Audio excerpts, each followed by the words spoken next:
Mais d'abord, avec la course à la chefferie du Parti québécois qui est bel et bien entamée, évidemment, il y a toute la question autour d'un possible référendum sur l'indépendance qui revient dans l'actualité. Donc, où en sont les Québécois? Est-ce que le changement de garde au PQ également est un bon moment pour relancer le débat? On en discute à l'instant avec mon invité, Frédéric Québécois, qui est avocat et co-directeur de l'Observatoire en matière de droit linguistique. Bonjour, Salut. Frédéric.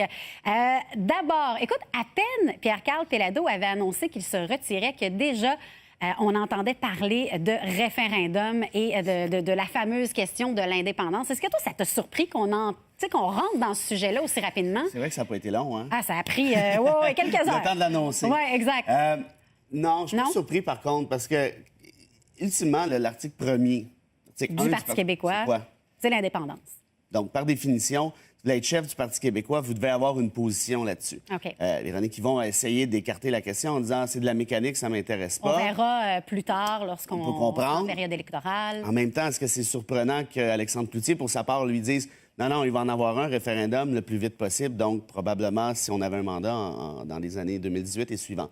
Jean-François Lisée, qui débarque, le chien dans le jeu de quilles, lundi, il dit « vous rêvez en couleur, là. Parizeau n'a pas été capable de le faire en 2 ans. Je pense pas qu'il y a personne ici qui va être capable de le faire en aussi peu de temps. » Donc, soyons réalistes. Le référendum, le terme référendum est en soi actuellement un problème pour le Parti québécois. Le mot référendum est peut-être le poison, la pilule empoisonnée pour le PQ. Rappelez-vous la dernière campagne électorale. Hein? Pauline Marois, ça a joué un peu sa place. Le point de Pierre-Carl Péladeau.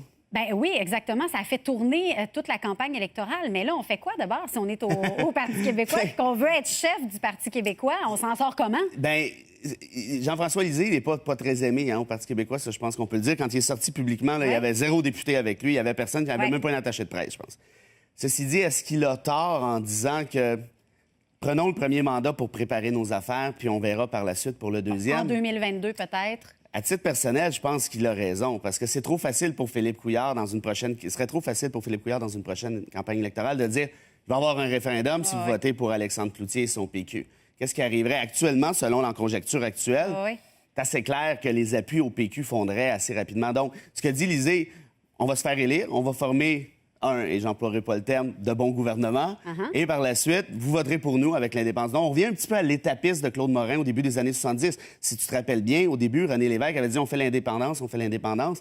Ils ont eu de la difficulté à avoir 6 députés au début des années 70 parce que les gens avaient peur du concept. Alors, ce que Claude Morin, qui est un des conseillers de Lévesque, qui est devenu ministre par la suite, a proposé, c'est l'étapiste. C'est-à-dire, non, votez pour le Parti québécois, on va former un excellent gouvernement et par la suite... Dans le fond, on va vous prouver, on va vous démontrer qu'on est rendu là, que le Québec est à cette étape-là.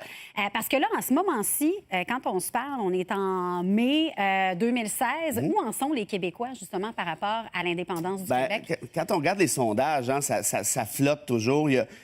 Depuis les années 2000, il y a une perte graduelle des appuis, non seulement au Parti québécois, mais surtout à l'indépendance. Ceci dit, il y a encore un noyau dur qui varie, dépendamment des sondages, entre 30 et 40 40 ça, c'est disons, le Klondike. Là. Moi, je pense qu'on est plus actuellement dans les 30-35 Est-ce que c'est suffisant pour gagner un référendum demain matin? Évidemment pas, mais c'est quand même une base intéressante. L'idée de l'indépendance n'est pas disparue au Québec. Elle est encore là. Un Québécois sur 3 serait prêt à voter pour l'indépendance demain matin. Ça, c'est sans même qu'il y ait de campagne à cet effet-là ou de promotion, et ainsi de suite. Donc, je pense qu'il y a un noyau qui est assez dur. L'idée existe. Ceci dit, si on regarde les chiffres sur une échelle plus longue, on voit qu'il y a quand même une perte des appuis. OK. Mais qu'est-ce qui se passe? C'est que les Québécois sont frileux? On a peur des répercussions? Qu'est-ce qui fait qu'on... moi, il y a une chose qui m'amuse un peu dans cette affaire-là, c'est quand les candidats à la chefferie disent « Oui, mais il faut leur expliquer aux Québécois, parce que, bon, on n'a pas fait des efforts suffisants d'un point de vue pédagogique. » Mais ça fait quand même 50 ans, là. Vous en parlez, là. Ça, là. Puis le premier référendum, c'était quoi, en 80? En 80, le deuxième en 95.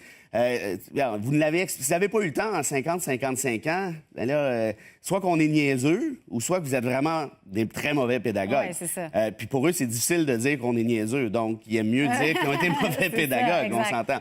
Mais il y a autre chose aussi qui s'inscrit là-dedans. Hein? Le référendum de 80, le référendum de 95, comme tu disais, mais en plus de ça, il y a le lac Meech, l'échec du lac Meech en 90. Il y a toujours eu des petits événements là, qui donnait le référendum de Charlottetown en 92. OK. Donc, à une certaine époque, disons qu'il y a une fatigue constitutionnelle qui s'est installée. Exact. Et un ras-le-bol. Oui, et la plus jeune génération, je sais qu'il y en a qui n'aimeront pas ça, mais ça, les sondages le démontrent, sont de moins en moins attachés à l'idée d'indépendance. Pas parce qu'ils n'aiment pas nécessairement le PQ ou autre, c'est seulement que les enjeux ont changé. Dans les années 80-90, on parlait de façon prioritaire de la question de l'unité nationale. Aujourd'hui, ce n'est plus le cas.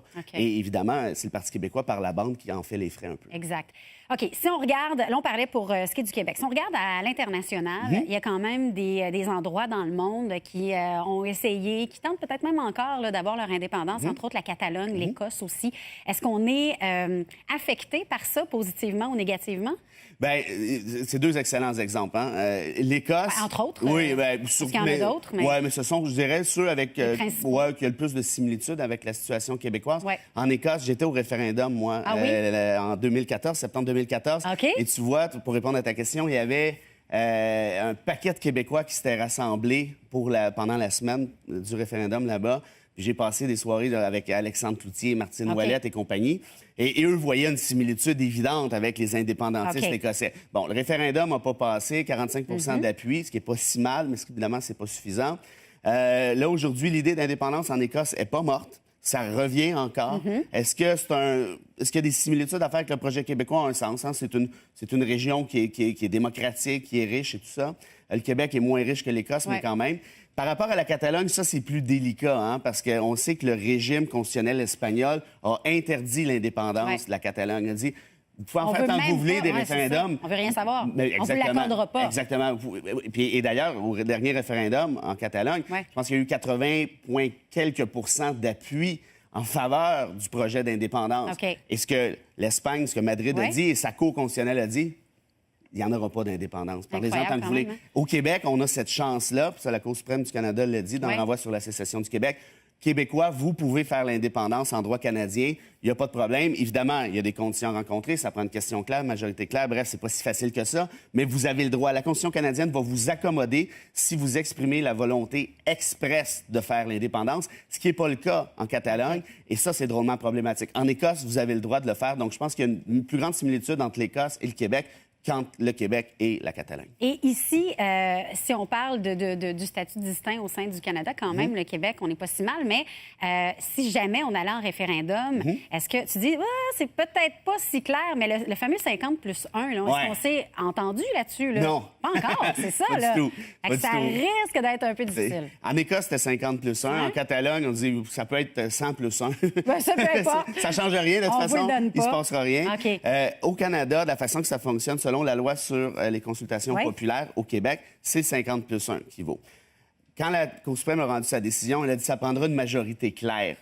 Sans dire c'est quoi une majorité claire. Et puis bon, moi j'ai fouillé ces questions-là un peu. C'est loin d'être évident de savoir ce que voulu dire la Cour. Elle ouvre la porte à ce que ce soit plus que 50+1, mais elle ne ferme pas la porte à ce que ce soit 50+1. Et de toute façon, ce qu'elle dit, les acteurs politiques, donc Ottawa et Québec, entendez-vous, puis venez plus me voir, venez plus m'achaler avec cette question-là. Je vous dirai pas c'est quoi. Je ne vous expliquerai pas mon concept de majorité claire.